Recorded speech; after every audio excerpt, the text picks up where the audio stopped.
Então vamos lá, pessoal, dando sequência aqui aos princípios do SUS, vamos para os princípios organizativos. Os princípios organizativos, eles tratam mais da área da parte política e de atendimento mesmo, a organização do SUS. Então, a gente vai partir agora para essa parte onde cai bastante em prova, e não é necessário vocês gravarem todos eles, porque são vários, mas se vocês ouvirem cada explicação de cada uma, de forma resumida que eu vou fazer, na hora que vocês estiverem preenchendo a questão, se tiver algum item que você não ouviu falar aqui, com certeza esse item é o errado da questão. E como eu já disse no outro trecho do vídeo, a Funatec ela costuma cobrar muito, exceto, principalmente nas provas de SUS. Nas provas de SUS eu vi bastante eles falarem de exceto, tá? Então vamos lá. Vamos lá para princípios organizativos. A gente vai lá iniciando com autonomia. O que significa? Significa, essa autonomia, gente, é a autonomia do paciente, não é a autonomia do órgão, é a autonomia do paciente. A pessoa, ela tem direito à sua autonomia física e moral, tá? Ou seja, ela tem o direito de escolher, por exemplo, se ela quer ou não ficar no hospital, se ela quer ficar internada ou não. Isso determina a autonomia. Então, essa aqui é a autonomia física e moral. Aí eu vou colocar aqui do paciente, tá? Pra gente não pensar que isso aqui, essa autonomia tem a ver com política. Isso aqui é autonomia do paciente. Isso confunde às vezes, que a gente pensa em autonomia e tal, aí às vezes cai autonomia política e tal. Não, não é autonomia política, é autonomia do paciente, tá? Igualdade, lembra quando a gente estava lá em equidade, que eu falei, não, a gente vai chegar na parte de igualdade. A igualdade, ela vem como um princípio de que todos somos iguais diante do SUS. Sem privilégios, sem preconceito nenhum, tá, gente? Preconceito, não pode haver preconceito de qualquer espécie, seja sexo, gênero, tal. A pessoa, por exemplo, ela não vai... tem duas pessoas com o mesmo tipo de doença e tal, ela não vai ser atendido primeiro porque ela é negra ou porque ela é mulher. Isso não existe, ela não vai ser atendida primeiro por causa disso. Se as pessoas estão em igualdade de urgência, então elas vão ser atendidas de nível de igualdade, tá bom? Todo mundo vai ter o mesmo tratamento, todo mundo vai ter a mesma atenção, todo mundo vai ser tratado de forma igual. Não confunda com a equidade. A equidade, ela vai dar um tratamento, ela vai dar mais atenção, o tratamento vai ser o mesmo, tá? Gente, tratamento igual, o tratamento é igual. Então, igualdade. Vamos colocar assim, que é melhor. Tratamento igualitário, sem preconceitos, tá? Então, o tratamento ele vai ser igualitário. Agora, a equidade, ele vai dar uma atenção maior para quem está numa situação pior. Então, é diferente, tá? Não vamos confundir. O direito à informação. Gente, o direito à informação quer dizer que o paciente, ele tem o direito a tudo que está acontecendo com ele.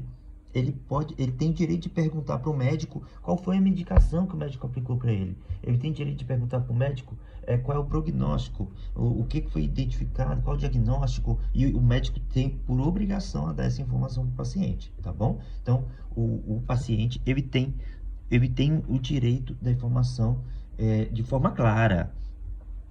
Vamos colocar aqui, de forma clara. O médico, ele não pode chegar lá com um prontuário, de forma clara ao prontuário, tá? Vamos colocar prontuário, porque o prontuário ele vai trazer tudo.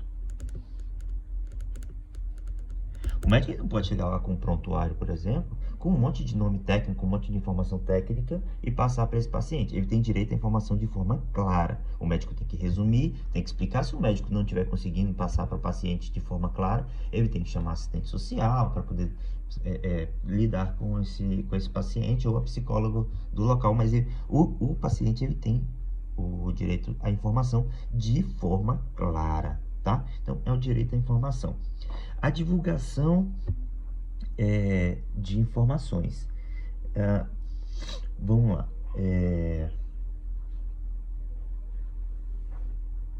Direito à informação. A divulgação, gente, a divulgação de informações nada mais é do que o Estado ou o município divulgar mesmo para a população onde ele consegue determinados tipos de tratamento. Vamos lá, ele tem que divulgar onde tem um CAPS, onde tem uma unidade básica de saúde, onde tem uma UPA, ele tem que deixar isso muito claro para as pessoas daquela comunidade.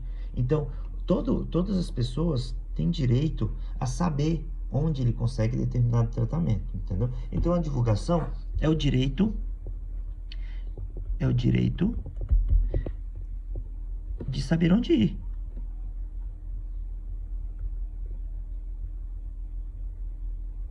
Onde ir. Tá simples assim. É o direito que o paciente tem de saber onde ir. Ah, eu tô com depressão, tem que saber onde eu vou. Ah, eu tô com o braço quebrado. Para onde eu vou? Onde tem uma unidade que vai me atender? Então, ele tem esse direito dessa informação. Caso ele, por exemplo, ligue no hospital, vamos dar um exemplo. Ele liga no hospital. Olha, eu quebrei minha perna e tal. Tem ortopedia aí? Não tem. Tá, ele tem direito de saber onde vai ter. Então, ele pode pedir essa informação e a unidade de saúde ela vai ter que dar essa informação para ele. Para onde ele vai? Onde eu consigo ir? Porque a unidade de saúde tem por obrigação garantir o direito à informação para esse paciente, tá? A utilização da epidemiologia. Eu vou dar uma acelerada, gente, para o vídeo não ficar muito grande, tá? Agora, esses aqui são mais simples. É só para vocês realmente decorarem. Não, gravar no subconsciente de vocês. Vocês não vão precisar decorar. Só de vocês estar ouvindo eu explicando isso aqui, vocês vão gravar e na hora da prova vocês vão ler alguma coisa que vai lembrar isso que eu estou falando. Utilização da epidemiologia. Nada mais é do que o serviço que hoje os AVAs fazem, tá? Então, esse concurso, inclusive, de AVAs, epidemiologia, são os levantamentos. Por exemplo, vamos fazer o levantamento onde tem maiores focos de dengue. Vamos fazer o levantamento, aí onde tem o maior foco da dengue, o Estado vai utilizar essa informação para estabelecer prioridade. Tá? Vai alocar mais recursos, por exemplo, vamos alocar mais fumacê para aquela área, porque lá está tendo muito mosquito, lá está tendo um surto de mosquito, entendeu? Então ele vai estabelecer prioridade, ele vai identificar e estabelecer, eu vou colocar aqui identificar, tá? Identificar e estabelecer,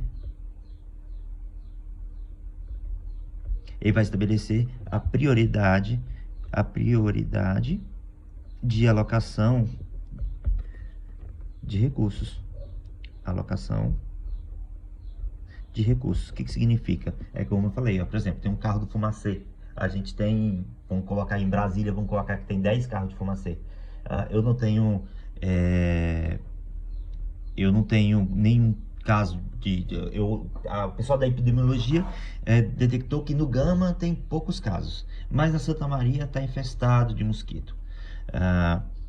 Então, para onde a gente vai mandar os carros que a gente tem do fumacê? Vamos mandar esses carros lá para Santa Maria, entendeu? Então, é alocação inteligente de recursos de acordo com os dados identificados pelo pessoal da epidemiologia, tá? O próximo, a participação da comunidade. A participação da comunidade, gente, é o direito de opinar, é o direito de solicitar, é o direito de você pedir, tá? É o direito de pedir. E como que você faz isso? Através dos conselhos, porque os conselhos eles têm participação da comunidade, né, gente? Então, quem já estudou aí sabe que a formação dos conselhos. Então, se você não estudou, vamos lá pegar as participações dos conselhos, tá? para vocês entenderem que é através dos conselhos que a gente consegue essa participação popular. É através dos conselhos e dos comitês, tá? E comitês. Comitês de saúde. Vamos colocar aqui, saúde. De cada município, tá bom? Então, através disso a gente consegue expressar. A gente vai, pode procurar saber onde é que fica, onde é que vai ser quando vai ser a reunião dos comitês, quando que vai ser. A gente tem também algumas fóruns com participações populares dentro de cada município. Tem gente que tem várias conferências públicas, então tem tudo isso que a gente consegue. E dos conselhos, tá? Você pode também procurar o conselho de saúde, caso tenha algum problema, procurar o conselho de saúde do município para poder ter essas informações e saber como participar. Mas todo mundo tem o direito de participar do SUS, tá? Descentralização político-administrativa. Descentralização político-administrativa. O que significa isso, gente? Significa que ela tem que ser formada de forma descentralizada. A União demanda, normatiza, o Estado orienta e o município executa. E é nessa direção. Ela é regionalizada e hierarquizada. Então, quer dizer que ele vai ser sempre nessa sequência. É de cima para baixo, tá? União, vou colocar União. Aí bota uma setinha aqui, Estado e município, tá? Essa é a hierarquia, tá, gente? Município. O que a gente tira disso aqui? Manda quem pode.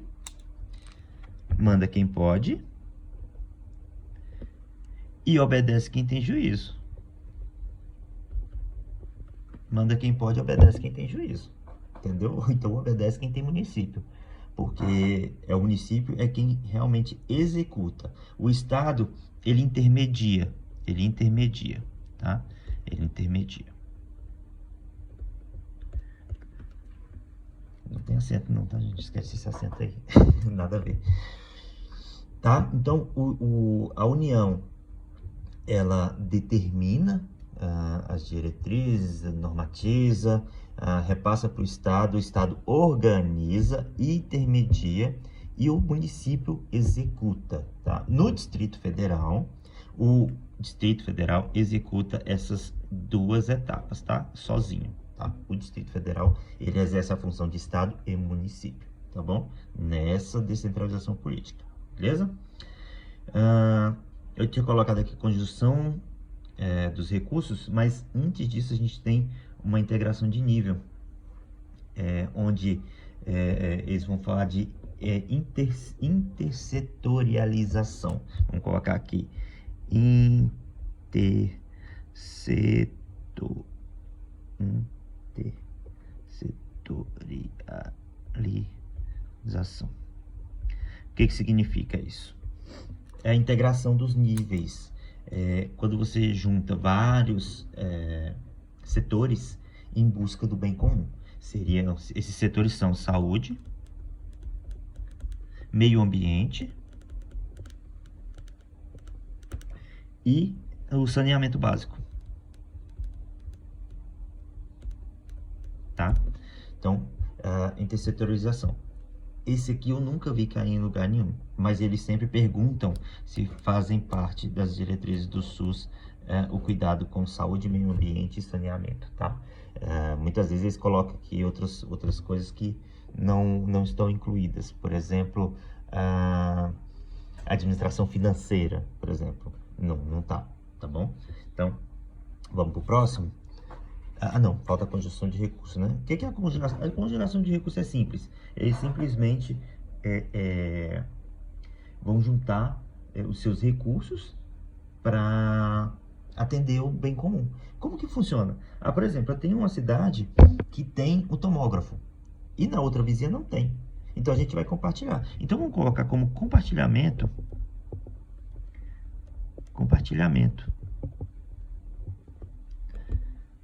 de recursos. Tá? A conjugação de recursos nada mais é do que o compartilhamento desses recursos para o bem comum, para o bem da sociedade, né? Então, o ideal é a prestação do serviço da população. Não interessa se vai ser aqui, se vai ser em Goiânia, se vai ser em Brasília, se vai ser em Minas.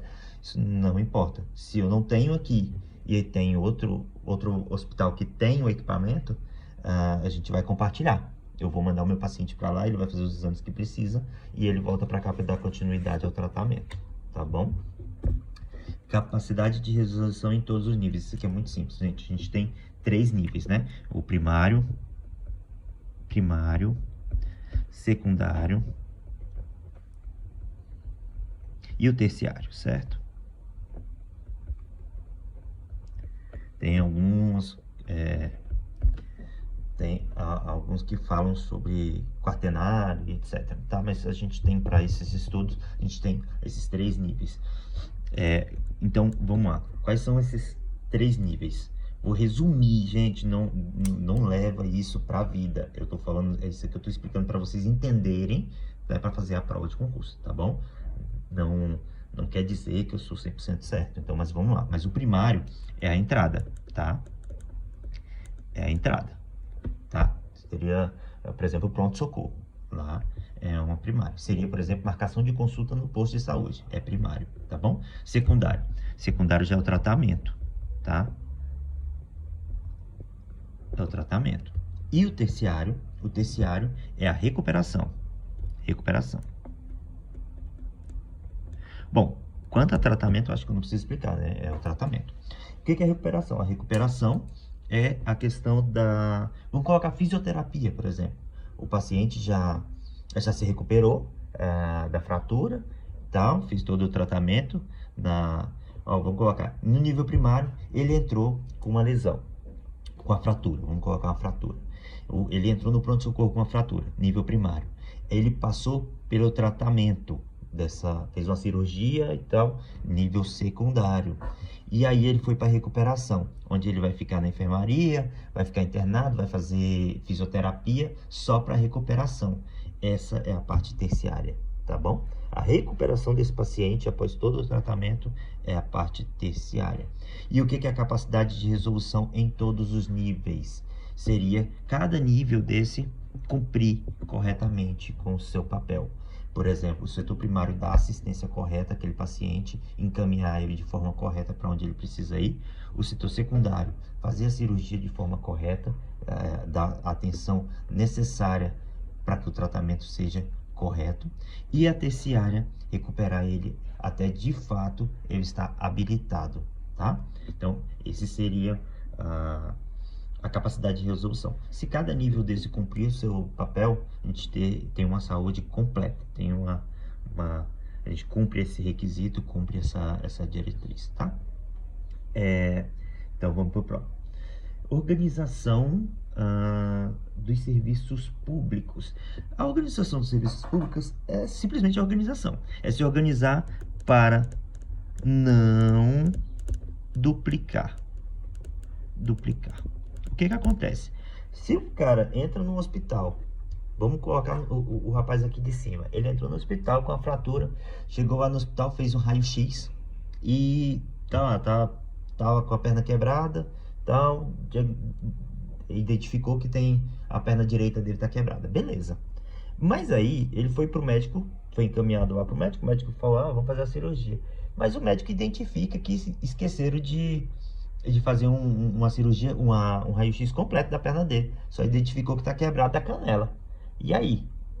Não sabe se tem outra parte quebrada. Como é que vai fazer? Vai ter que voltar o cara pro raio-x para mandar fazer um novo raio-x para saber se existe uma outra fratura. Então, isso aí você está duplicando o serviço. Então, você tem que ter uma organização dessas etapas para que não haja uma duplicidade no atendimento. Ou, por exemplo, vamos colocar uma outra aqui.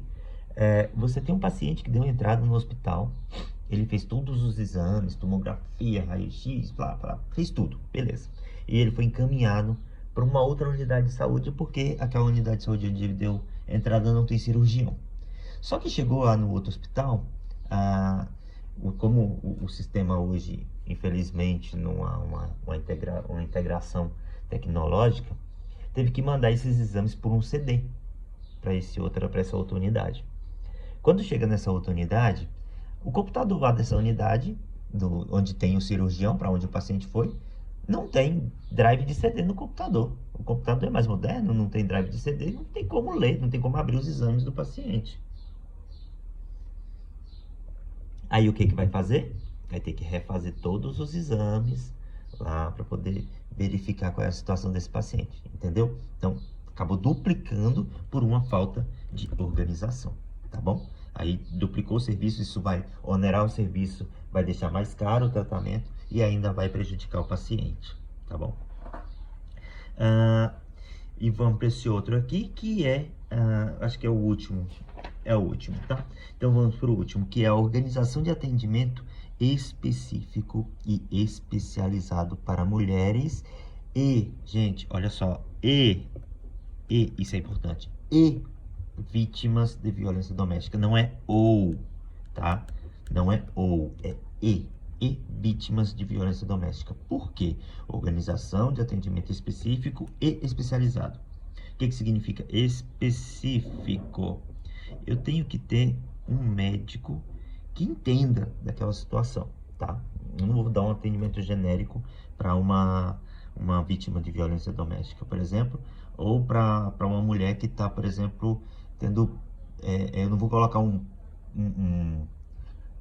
cirurgião ortopédico para tratar de uma mulher que tá com problema na gestação, entendeu? Tá tendo um aborto, por exemplo. Então não tem como eu fazer isso, tem que ter um atendimento específico, tá? Para as mulheres, especializado também, né? Tá? É a mesma coisa, é do que eu tô falando, é específico e especializado. Então é uma pessoa que tem a capacidade para lidar com isso. E vítimas de violência doméstica, tá? Porque as vítimas de violência doméstica podem ser crianças, podem ser idosos. Então, esse tópico, ele trata disso. Além disso, a gente tem também a questão das cirurgias plásticas.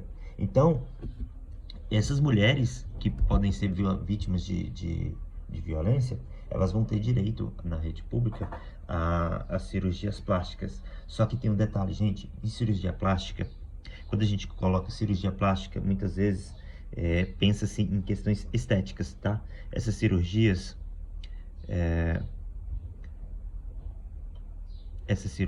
estéticas, essas cirurgias plásticas, elas são exclusivamente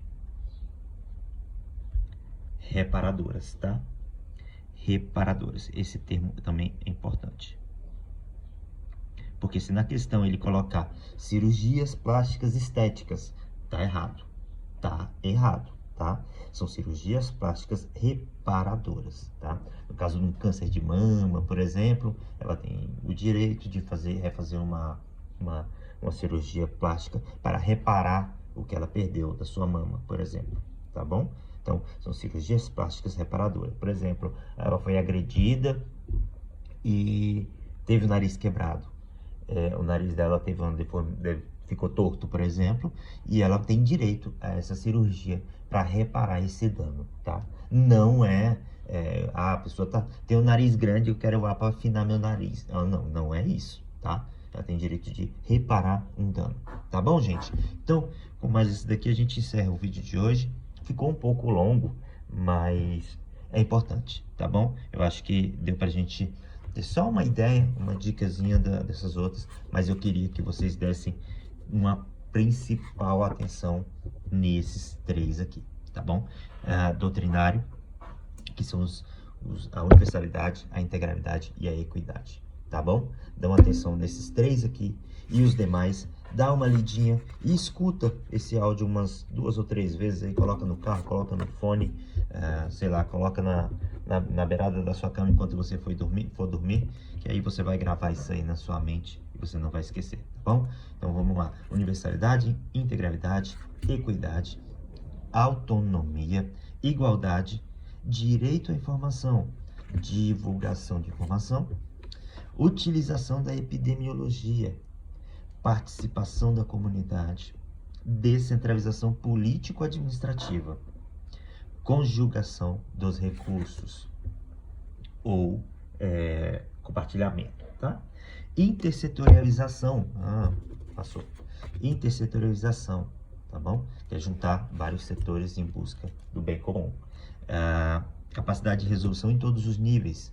Todos os níveis devem cumprir com a sua parte de forma capaz, de forma eficaz, tá bom? Organização dos serviços públicos. É ser organizado para não duplicar. É na vida da gente, mas também é um dos princípios. A gente se organizar para não duplicar um atendimento ou não faltar algo, tá bom? A organização de atendimento específico para as mulheres e vítimas de violência doméstica. Gente, e vítimas de violência doméstica. Cirurgias plásticas reparadoras, tá bom? Cirurgias plásticas reparadoras não são cirurgias plásticas estéticas, são cirurgias plásticas reparadoras, tá bom? Então, com isso a gente encerra mais esse vídeo. Muito obrigado, gente. Até a próxima.